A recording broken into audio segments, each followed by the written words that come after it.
So tonight we have with us Ashish P. Soumya, who is CEO of White Oak Capital Management. I was reading his bio. I find it very interesting and very good experience, I must say. जितना मेरा उम्र है उतना इनका experience है. So to start with, Ashish holds a Bachelor of Engineering in Polymer Science from Pune University and Masters in Management Studies in Finance from NMIMS Mumbai University.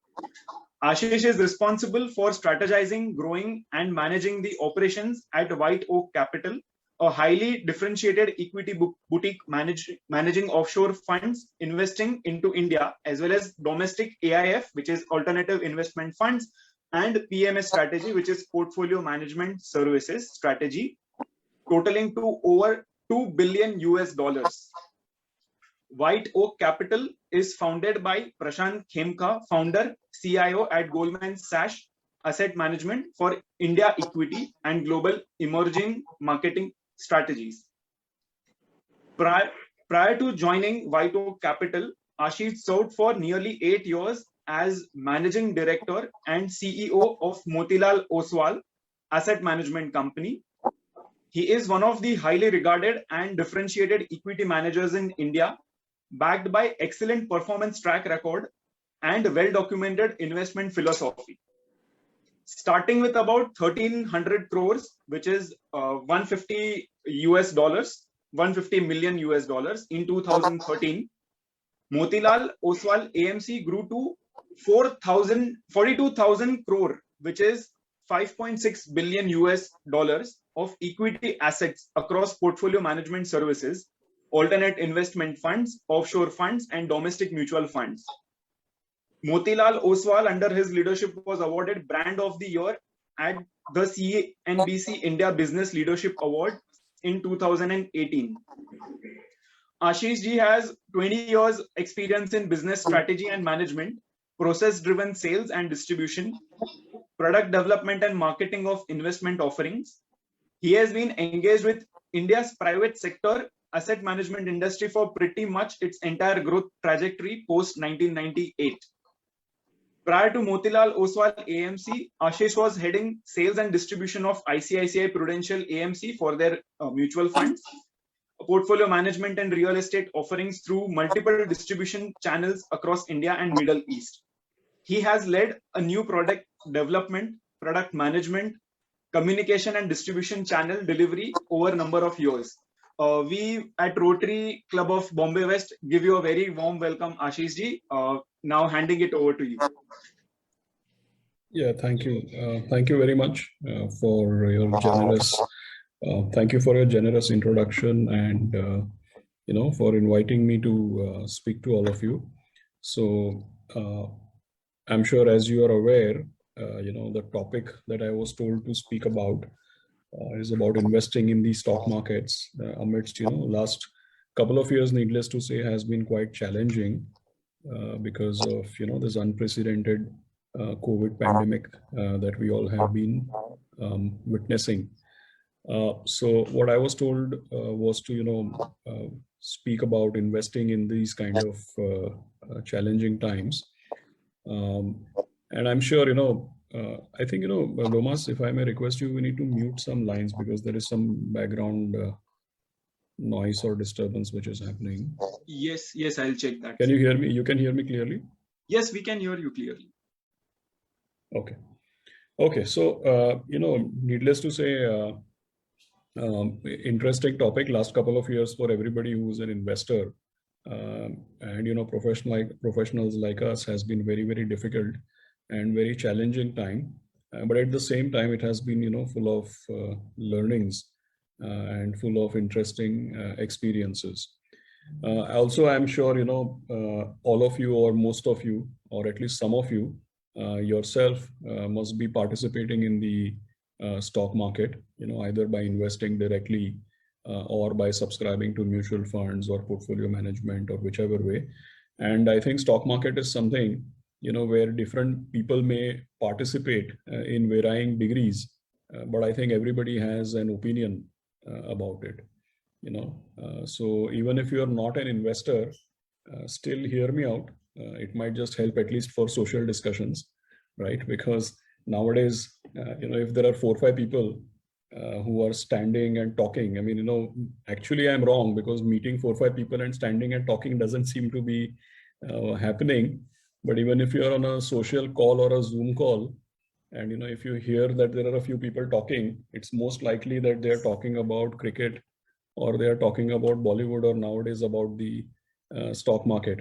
So, but nowadays, it's a very less chance that people may not be investing. I think everybody has got caught up into the whirlwind of the stock markets. So what I'm going to do in the next 15 to 20 minutes is to share some of my observations and some of my thoughts about investing in the market right now. And then, since why I mentioned, because, everybody has some experience and some opinions. I'm sure you have your own comments or your own questions.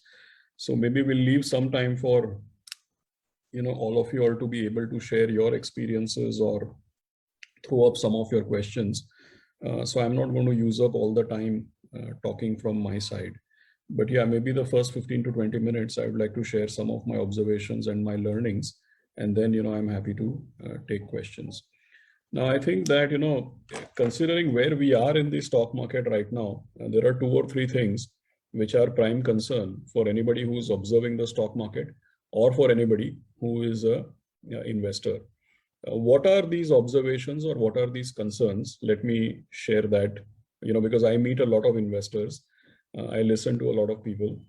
So I can get a general sense of what might be top of mind for people.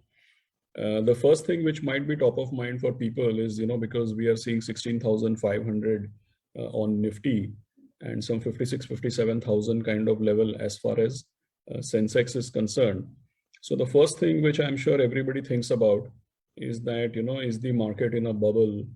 This is an all-time high. It seems to be going up a lot. It has gone up a lot in a short time frame. So is it going to crash? And, what should we do now? So I think this is something which is one thing which seems to be lurking in everybody's mind. Second thing which also happens is that, a lot of people must be thinking that last year, just about 15, 16 months back, March 2020, Nifty was at 7,600, and that 7,600 has now become 16,500. So एक साल में it has, more than doubled. तो अब क्या करना चाहिए? कब जाके crash होगा? That could be another thing. Third thing, which is very common nowadays, is everybody is wondering that, is there any connection between the economy and the stock market? Is the economy, when the economy is supposed to be doing badly, how can the stock market go up? So this is the third thing which I keep hearing about. And I'm sure the last thing, which is more important or most important, is what is the future from here? ये जो भी stock market में हो रहा है, इसके पीछे का कोई basis है या ऐसे ही, it's just generally some kind of bubble? And what is the future? What is the expectation going forward? So I think these are 3-4 things which are top of mind for most people. In the next few minutes, I'll try to cover, or at least share my thoughts on these topics. Now, coming to the first thing first, that 16,500 on Nifty, or say 56, 57,000 on Sensex is all-time high. So, that means that, is it supposed to crash from here? All-time high hai, log kaise invest kar rahe hain, and what is going to happen?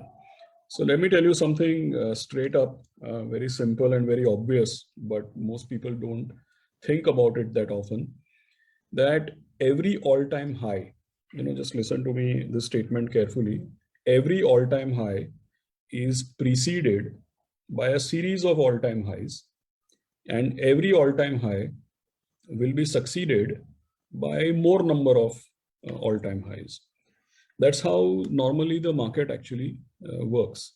So all-time high के बारे में ऐसा कोई खास बात है नहीं. When I started my career in 98, 99, Nifty को तो कोई दिखता ही नहीं था, but that time Sensex was at 3,000 kind of level, right?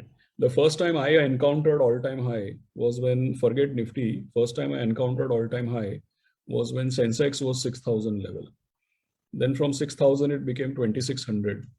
Then again it crossed 6,000. Then we saw multiple levels like 10,000, 12,000, 15,000, 20,000. In 2008 it was 21,000. It crashed all the way, came down to 8,000-9,000. Then again, we are, seeing after that, people stopped looking so much at Sensex. Everybody started focusing on Nifty. So then, Nifty went from 6,000 to 9,000. Before COVID, it was 12,400. And, now we are seeing 16,500. So what I would like to say is that there is nothing great or nothing fantastic about an all-time high. आज 16,500 all-time high है, तो उसके पहले से लेके अब तक there has been a series of all-time high. और यहाँ के आगे भी I can assure you there will be a series of all-time highs. So there is nothing great or spectacular about an all-time high. Like I said, all all-time highs are preceded by many all-time highs, and there will be many more to come. So that is just a number. A Nifty or a Sensex is just a number. And that number on its own just tells you the level of the market. It doesn't mean that ये level से और ऊपर का level नहीं देखने को मिलेगा. And it doesn't mean कि ये level के पार हो गया तो फिर it will not come down. So the level actually doesn't mean anything. Second important thing to keep in mind is that, a lot of people draw a frame of reference that last year, March 2020, Nifty fell to 7,600. So in 1 year, about 16 months, 7,600 has become 16,500. So that's too much. Now, first thing we should keep in mind is that, did it deserve to be 7,600 in the first place? So when Nifty went to 7,600 last year, तब का माहौल क्या था, ये हमको एक बार जरा सोचना चाहिए. Because before COVID started, somewhere in February 2020, we saw 12,400 as the level of Nifty, correct? And in span of 3 to 4 weeks, there was a lot of panic. First we started hearing of COVID cases spreading in Italy, then Spain, then UK, then US. And, from 20th February 2020, Nifty was 12,490 or some such number. And by 23rd March, exactly in 1 month, we saw 7,700. So almost a 40% decline in a span of about 4 weeks. But I don't know how many of you will remember that 23rd of March 2020, when Nifty fell, it fell by 40%. So 23rd March 2020 was the worst point. I don't know how many of you will remember that बोलने के लिए तो Nifty COVID की वजह से गिरा था. But on 23rd March 2020, when Nifty fell to 7,700, does anybody remember how many COVID cases India had actually? We totally had less than 1,000 COVID cases, and totally we had less than 10 COVID-related fatalities. So we should remember that the fall in the market was not because of, it was because of COVID for sure. It was not because of COVID related to India. It was basically because of panic in the whole, in the panic in the Western world and related panic in the stock market. So it spread from the Western world, if you actually look at it. And I don't know how many of us will remember now, but at that time, people used to think that case fatality rate will be 5%. अगर आपको याद होगा, तो March 2020, April 2020 में जितने भी news articles या जितने भी references आते थे, they were about Spanish flu of 1918. That 5% case fatality rate, millions of people unfortunately lost their lives, and that vaccine will take 10 years to come, and economies will sink, and what will Reserve Bank or government do? These kind of fears were there. So in a span of 3 to 4 weeks, 12,400 became 7,700, 7,600 kind of level. But after that, the way things have shaped up, it has been proven that we didn't deserve to go to 7,600 in the first place, because case fatality rates ultimately didn't go anywhere close to, forget 5%, it didn't even go to 1%. Forget 10 years, vaccine came in 6 months. And, the central banks, the Reserve Bank in India, the government, the steps that were taken by reducing interest rates, by infusing liquidity into the markets, by waiving, all these credit related support which was given. Multiple things were done, whereby things didn't get nearly as bad as what of course, things got bad. I'm not, saying that things didn't get bad, but everything is relative. So things didn't get as bad as what people were anticipating them to go. So whenever you are making a decision about investing today, I think one thing you need to do is you remove the reference of 7700 from your discussions, because the history has proven that we didn't deserve to go to 7700. Because when we went to 7700, we were thinking case fatality rate will be 5%. People will not be able to come out of their house for the next 1 or 2 years, and vaccine will come after 10 years. So these kind of things we were actually thinking. The other thing we should always keep in mind is that when you look at the stock market, the total stock market is the aggregate value of all the listed companies in the market. Or you take market capitalization of one company, it's the value of the future profit potential or the value of the future cash flows of that company. Now, what happens is that let's put it this way, that normally companies trade in the stock market when the normally used word is PE multiple, price to earnings. Now, normally companies trade in the market at a PE multiple, and generally most companies trade at 25 to 30 times PE multiple, right? The average of the market is 25 to 30 times. So what we should keep in mind is that when the value of a company is 30 times its earnings, it automatically means that 1 year, see, if a company is trading at a market cap, which signifies 30 times PE multiple, it automatically means that the value that the company is quoting at is basically 30 times this year or next year's earnings. It automatically means that 1 year of earnings of a company accounts for 3% of its value. So when the stock market fell by 40%, and when the value of great companies falls by 40, 50, 60, 70%, basically you have to think that if 1 year of earning stands for anywhere between 2 to 4% of a company's value, then for COVID, how can the entire value fall for 50 or 60%? And this, now we are in August 2021. That's why I'm telling you it's not like that. If you go and see articles which I have written in February, March 2020, you will find exactly what I'm speaking is what I have actually written back then also. That this whole 50-60% fall was actually unjustifiable, because if COVID ultimately, we got out of the first lockdown in about 3 to 4 months. But even if COVID had lasted for the whole year and everybody was sitting inside the house for 1 year, and if companies lose their revenue for 1 year and they lose their profitability for next 4 years, after all of that, if they remain a going concern, then the value of the company should have fallen by about 12 to 15%. But back then, in 3 weeks, the value of companies fell by 50 to 60%. Now we have come to an era where we know that companies may have lost, some percentage of their revenue. But after that, the economy and the, consumption and economy and everything has bounced back very, very sharply. I think one big learning was that when this kind of situation happens, when human beings have their back to the wall, how do human beings react? I think we were not able to factor that.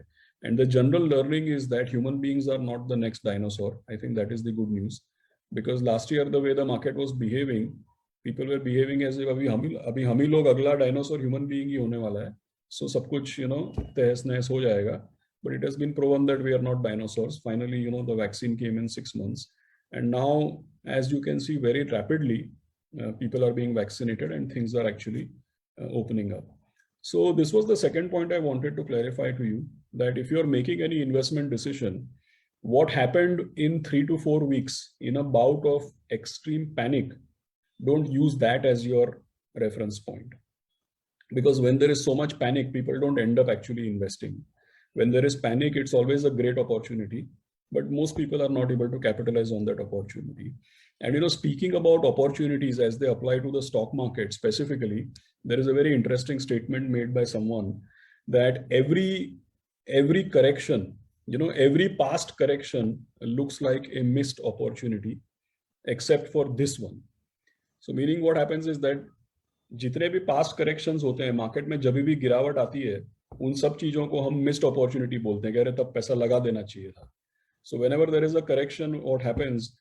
All the past corrections, we say, अरे ये opportunity is a missed opportunity, except for this one. इसका क्या मतलब है कि जब वाकई में correction आता है, तब तो कोई पैसा लगाता नहीं है, लेकिन past corrections को देख करके सब ये सोचते हैं कि एक opportunity हमारा miss हो गया. So I think that, when you are in the market, there are few things which you cannot do.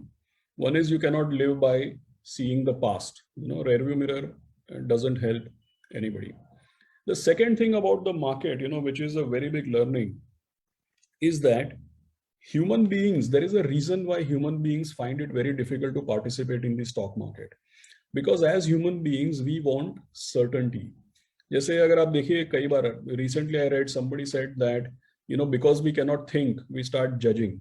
So what it means is that human beings find it difficult to keep thinking and keep analyzing and keep collecting data. So as a shortcut, we would like to judge or form a opinion. So generally speaking, we want closure for everything. We want to understand everything, that the world is black or white, right or wrong, good or bad, left or right, these kind of things. Whereas stock market is not amenable to such kind of certainties. The stock market is not black or white. It is a series of gray. And कई बार लोग ऐसा बोलते हैं कि माहौल ठीक होएगा फिर पैसा लगाएंगे. तो मैं हमेशा ये बोलता हूँ कि जब माहौल ठीक हो जाएगा तो ये भाव भी नहीं रहेगा. Right? So that is the key thing to learn, that in the stock market, there is nothing called certainty. There is only variety of grades of uncertainty. There is nothing called black or white. There are only variety of shades of gray. So one cannot really look for certainty. One cannot really look for definitive conclusions. It is always something which is work in progress. So, one has to take that leap of faith, because the market is for optimists. Equities are for optimists. Generally speaking, if you think that world will come to an end, then equity is not the right place to actually be in. So that's the second thing. The first thing, like I said, all-time high doesn't matter. It's just a number. Second thing which I wanted to cover was related to, using the right reference point.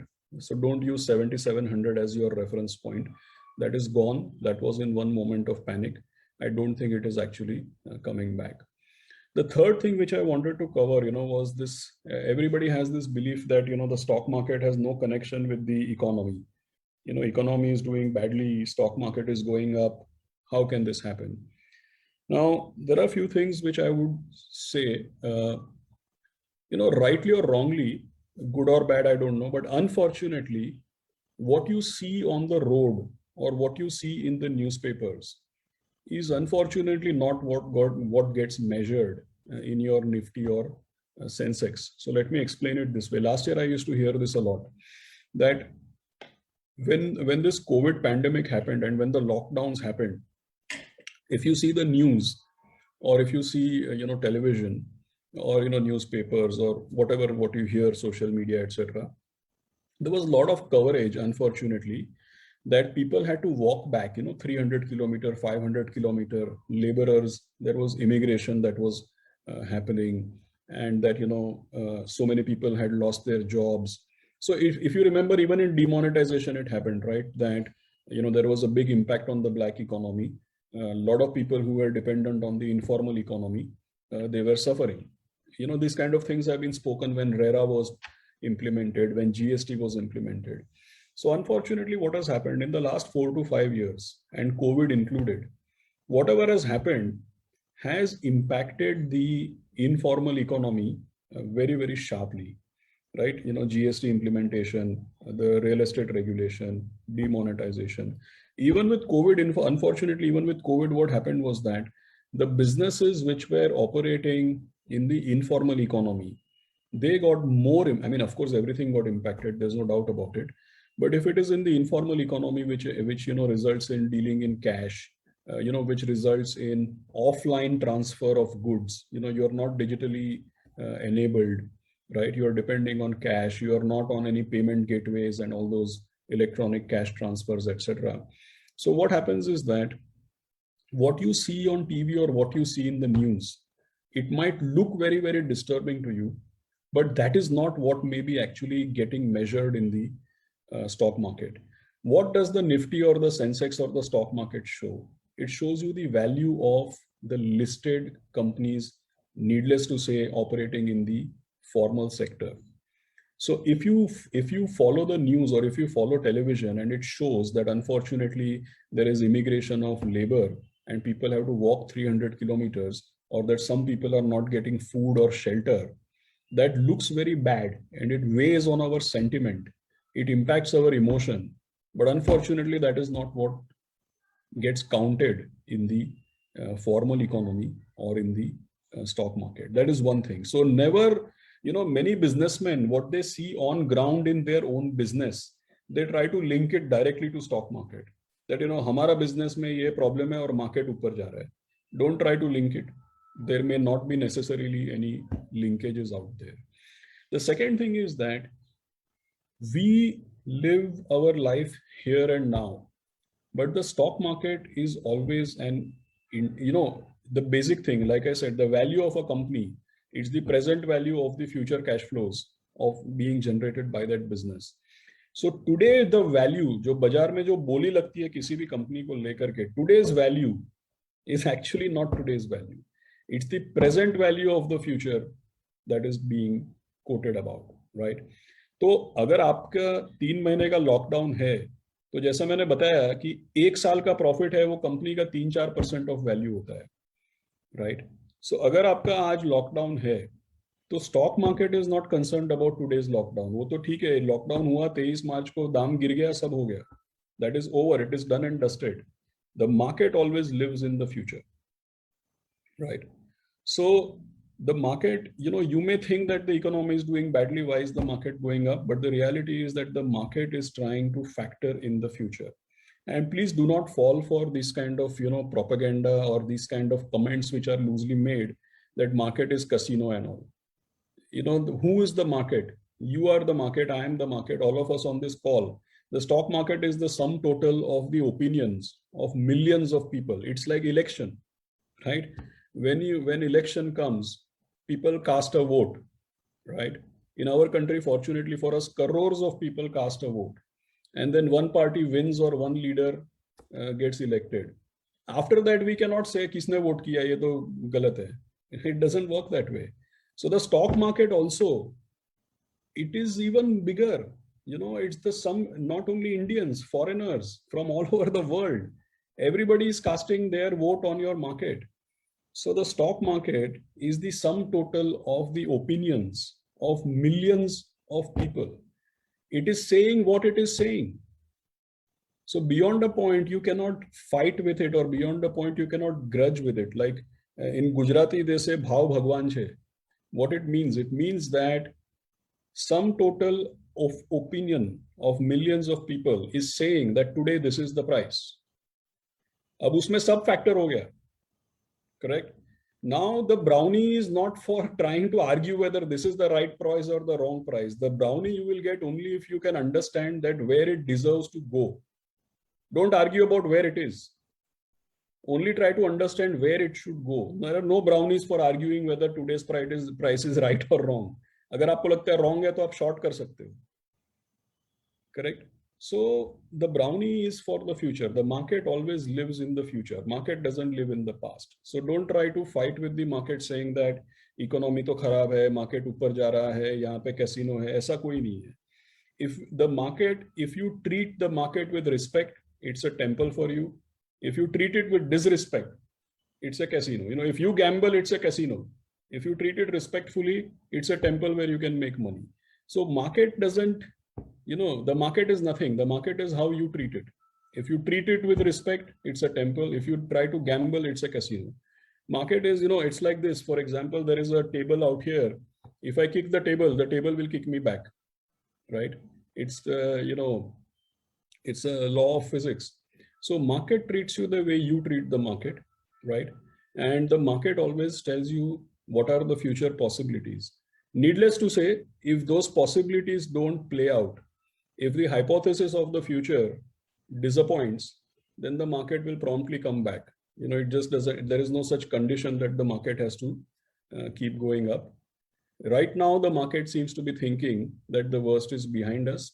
And not only the worst is behind us, right now, the market also seems to be thinking that after COVID, a lot of things have changed. So a lot of people think, ठीक है, अभी ऊपर गया फिर नीचे आ जाएगा.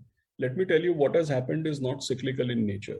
It is structural also, means that a lot of changes are lasting changes. Government's policies, production linked incentive, people trying to move their factories from China to Vietnam or Bangladesh or India, that is structural. We are not going to go to pre-COVID. Interest rates have fallen a lot. Bank deposits are at very low rates. More and more people are getting into capital markets. that is a structural change. That is not cyclical, right? India's pharmaceutical industry, chemical industry, engineering, manufacturing, and design, a lot of these industries, or for example, India is being used as a manufacturing base for mobile phones and white goods and so many electronics, auto ancillaries, etc. That is a structural change. It's not cyclical. So a lot of the things which we were thinking 2 years back, that has changed. The government has cut tax and brought it to 22% for corporates. That's a change. It has changed. We are not going to go back. It may happen sometime in the distant future, probably, right? So what I would say is that the market is not as erratic or not as schizophrenic as we try to think. Maybe sometimes we are not able to correlate what is happening. But it's not just about forecasting where the market will go. Sometimes market is also giving us messages which we need to understand. And the last thing which I would say, and I've gone slightly more than the time I had planned for, but the last thing what I would try to share with you is that, if we think that India is growing, then the only way to participate is by being a partner in somebody's business, right? And the only way that you can be partner in some of those businesses is by owning the equity. So while all of us are contributing to the growth, I think it is important to participate. And the only way to participate is by owning equity, right? So these are a few things which I wanted to share with you. I hope it's relevant information, but if there are any questions, maybe I would hand back to Lomas and we can coordinate. Yeah. Yes, so we have question from Praveen ji. He says, why e-com businesses which have red bottom lines find more favor with investors over core profitable businesses? So I think he wants to cover about e-com businesses. Yeah. Sure. Yeah. So, like I mentioned 2-3 times in my conversation, the value of any business is basically the present value of the future cash flows. Now, 2-3 things to keep in mind. First is that a lot of these e-commerce businesses, right now they may be in a mode where their expenses are more than the revenues that they are actually generating. Correct. So it doesn't mean that it will remain like that in the future. That is one thing that one must keep in mind. Second is that we look at everything from accounting perspective, from a very traditional perspective. So let us say if somebody sets up a cement plant or a steel factory, then they'll be allowed to put up everything as a capital investment. And over the number of years, they'll be allowed to expense it out as depreciation. But it will not go, in the PN, it will not go in the PNL. It will go in the balance sheet as a capital investment.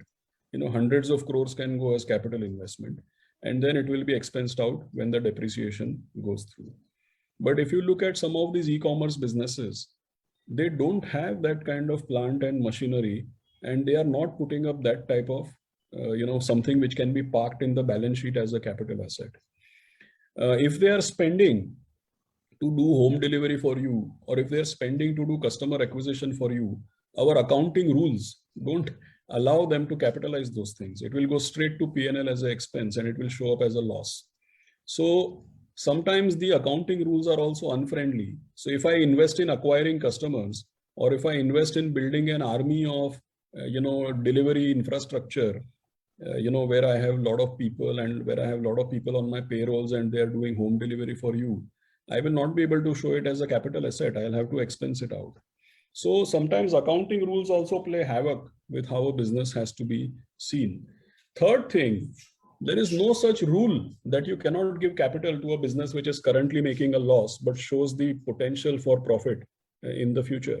That is what investing is all about. In fact, in our country, for many, many years, there was a rule that you cannot list loss-making companies, which means there was a rule that you cannot fund somebody who's currently in the mode of investing and is investing to make a gain in the, make a profit in the future. But those rules have changed, and thankfully they have changed. If you see, for instance, if all of these companies don't get listed, see, you see USA, for many, many years, companies just go on and on with private equity capital. and they don't come for listing. Companies like Uber, Twitter, etc., they got listed at 50 billion, 100 billion kind of market cap. Now, if all the gains go in the private equity space and these companies, they just don't get listed, then how will we participate? All of us cannot be going into venture investing in private equity. So I think that we have to see it case by case, and we have to evaluate every business for their potential. But I think just because they're making a loss right now, I wouldn't strike them off, because some of it could be purely related to how capital investment is treated and how customer acquisition cost is treated as a, in the accounting domain. So all of it should not be seen with a negative lens. There will be risks out there. One has to evaluate each company individually. All right. Thank you for addressing that query. We have second question from Kamal ma'am. She asked that, what are the 3 key takeaways for retail investors like us? See, I would put it this way, that participating in equity is a must, right? Because otherwise there is no way to participate in growth. See, if you put all your money in the bank, or if you put all your money in fixed interest, interest is basically a rent for using money, and it will only compensate you for inflation. Sometimes it doesn't compensate you for inflation also, correct? So if you have money which doesn't grow, then eventually you're going to lose the purchasing power of that money. So you need money to grow. Now, if money has to grow, then equity is the only growing asset. So when it comes to equity, participate karna anivarya hai, but kaise participate kiya jaye, that is, I think, the key challenge why we keep discussing about markets, etc. I think the takeaway is this: one, you must invest in equity. Second is invest regularly. Don't try to say कि ये market ऊपर है, अभी नीचे है, आज करेंगे, कल करेंगे. ऊंच नीच लगी रहती है.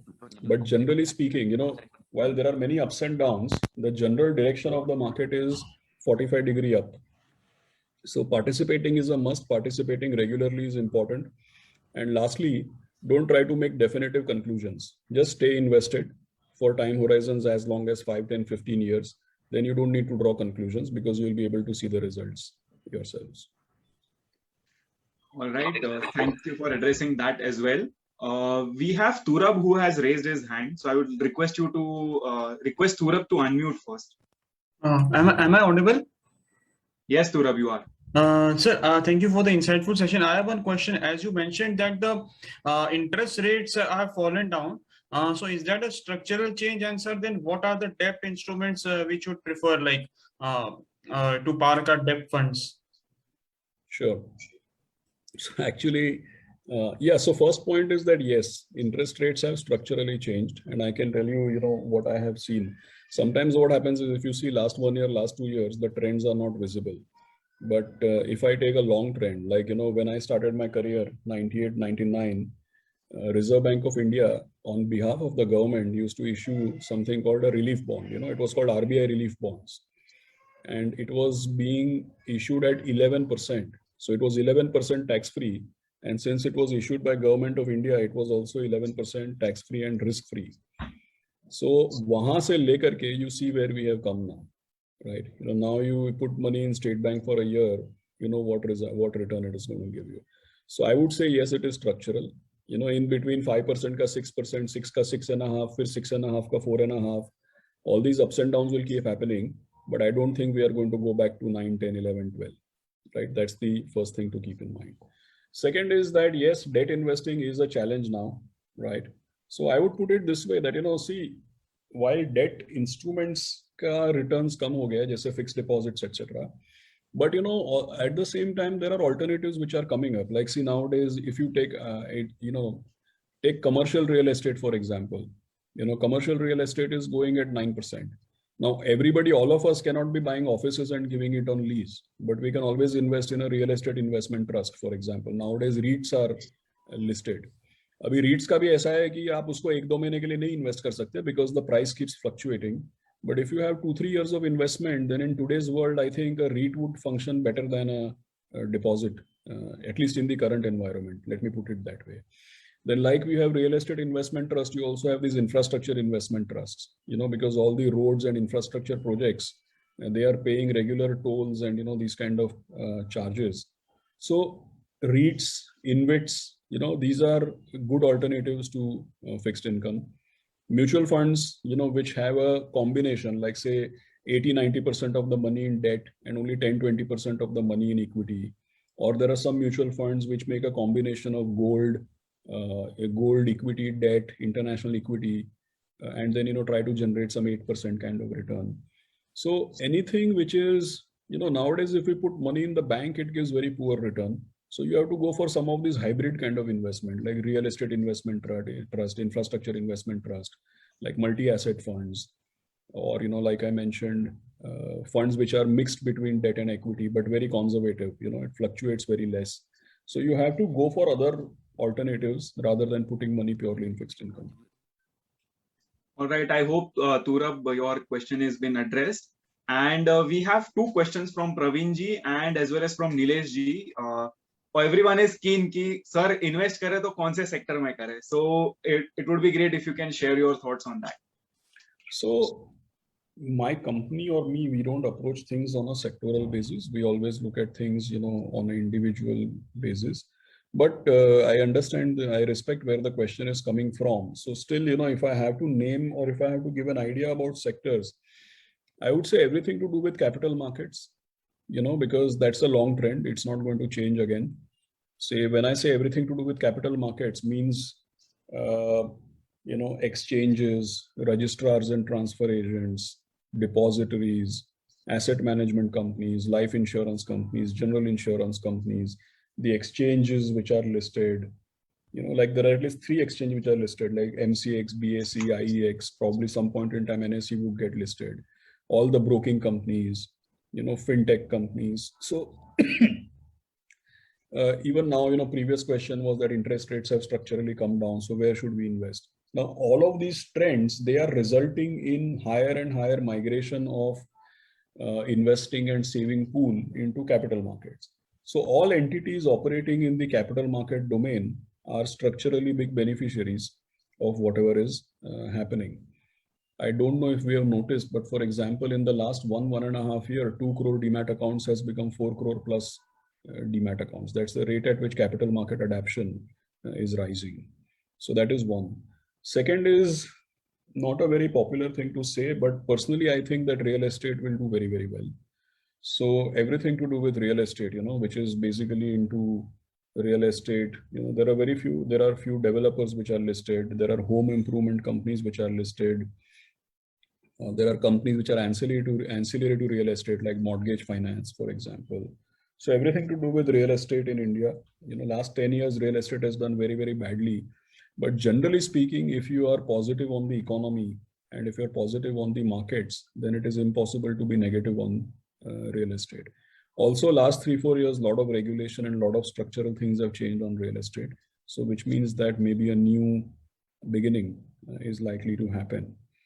Few other things, like, for example, everything to do with, I would put it this way, that everything to do with the new economy, like there were some questions on, can we invest in loss-making companies?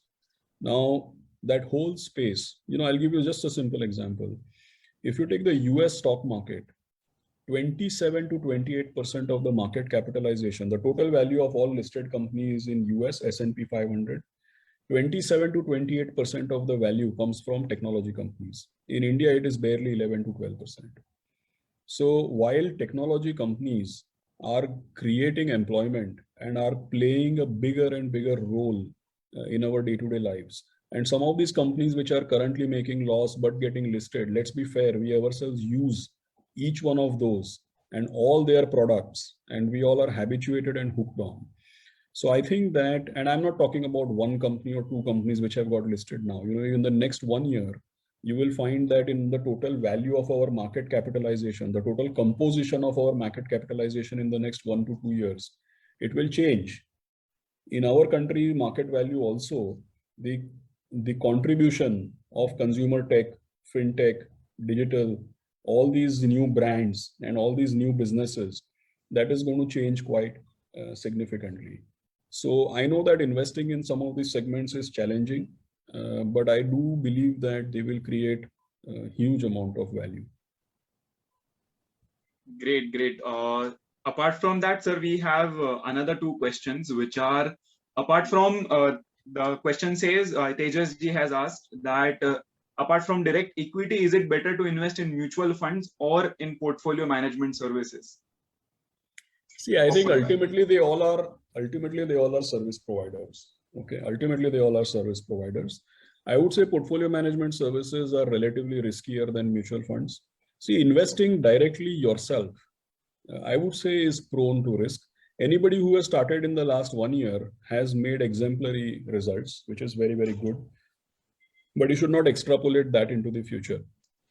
Because last 1 year, if you invested in 2017-18, it has been exceptionally tough. If you started investing in 2020, it has been exceptionally easy. And I think both are not the right indicators. So investing directly is good. I mean, I never discourage anybody from investing directly in equity because I think it is great. It gives you a good feel and it gives you a good experience. So even if you have given money to a mutual fund or a PMS, there's no harm in investing a little bit directly yourself and gaining the experience, gaining a first-hand feel of how things happen, right? So that much practical experience is needed. But beyond that, I would say equity itself is risky, but within that, I would say mutual funds are less risky. Portfolio management services, alternate funds, they are more riskier because they are in the quest for, they aim for generating higher returns. So I would say all are service providers. You should choose what suits your appetite. All right. Apart from that, now we have one question by Sandeep ji, is that if India grows by 8% for next 5 years, how would we see the future of Nifty or the entire capital market? So, very good question, because there is a direct correlation between the nominal GDP. So 8% by 8%, I believe he means the real GDP growth. But the actual growth will always be with, say about 5 to 6% inflation on top of that. And I think that, so 8% growth plus 5 to 6% inflation, let us say 14% growth, right? 14% growth means somewhere in 5 years, the size of the economy should double, correct? If we start at a fair value assumption, if the size of the economy doubles, then the size of the stock market, and we are people like us, or, I think even investors, we don't buy the whole stock market. We selectively, in a selective manner, we buy certain private sector companies. So if the whole economy doubles in 5 years, stock market should actually, if you ask me, I'm not getting into Nifty or Sensex, but a well-constructed portfolio, where you are choosy, you're doing some research, you buy 20 stocks, 4 or 5 will do badly, 10 will do average, but 4 or 5 will do really well. That's how portfolios always do. So if economy doubles and market doubles, then I think a lot of the portfolios can do more than double. Only one caveat, that starting point is important. And today the starting point is not like abysmally cheap. A lot of the things what Sandeep ji is asking, I think some of these things have been in play for the last 6 to 9 months. Because, ultimately when we got into the trough of COVID and when we started coming out very rapidly, it happened with low interest rates, high liquidity, a lot of foreign investment, a lot of reforms by the government, a lot of structural changes because of COVID. So we came out all guns blazing. So in a normal circumstances, if this question was asked to me in September, October, November last year, I would have thumbed the table and said that, you can really make a lot of gain. But today what has happened is the market has already started to go up quite a bit. From that level, we are another 30-40% up. So if the market doubles and if the economy doubles and the market doubles, normally I would say you should do much more than that. But given that some of the gain has already played out, I can't say much more than that, but I can still say that there is potential to, in the next 5 to 6 years, there is potential for people to double their investment. All right, that is a very promising future, and I hope India does grow. So I'm not, actually, if you ask me, I'm not trying to give some extravagant number, but if you really see, you know, in any 5 to 6 year period, a market pretty much doubles. You know, sometimes there are leads and lags. Now, if you actually tally, like today we are at 18th of August, 2021, and we are at say 16,500 Nifty. The same date, if you go back to August 2016, you will find Nifty was 88, 8900. So you can always tell me, nahi, double nahi hua.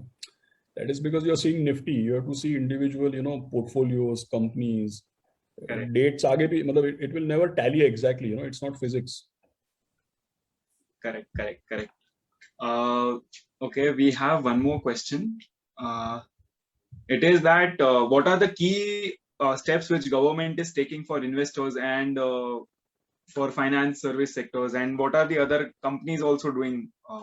So the question is framed that way, that what is government doing for investors, financial services sectors, as well as for the companies? See, I think the government is doing fantastic in terms of intervening in the real sector, because financial sector is a derivative or a participant or a intermediary for other sectors. So it would be foolhardy on my part to expect that the government should do something for financial sector. For financial sector, 3-4 things are important. Like, I think we have fantastic, now, you know, we have world beating payment systems, you know, money movement, efficiency, our regulations, a lot of these things we are way ahead of I don't know how many of you know, for example, you try to send money to one guy in America, you know, you send from one person to other and you see how many days it takes to clear a check or to send money. यहाँ पे हम लोग क्या है, we take everything for granted. एक second में अगर मुझे आपको पे करना है, एक सेकंड में पैसा पहुंच जाएगा, right?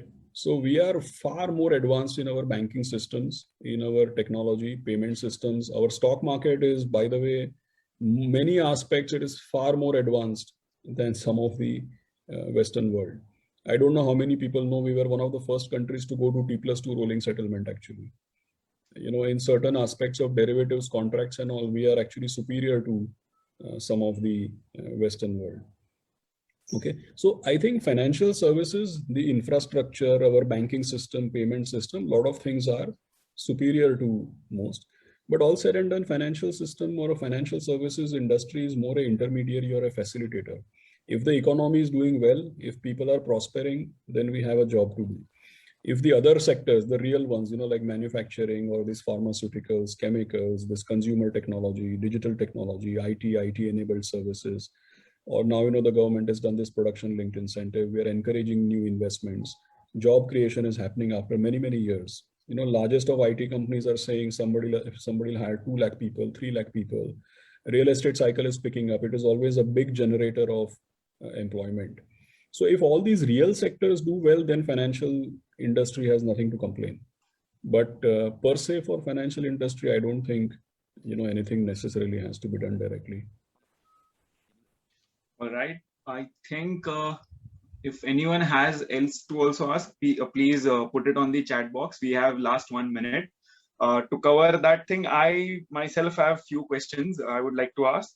It would be for an investor like us, what are the 3 top measures? I know there are, market is a very variable thing. There are a lot of measures and a lot of studies which is involved, but as an investor, what are the 3 top measures that we should be looking at companies which we are investing in? One is PE, which you told.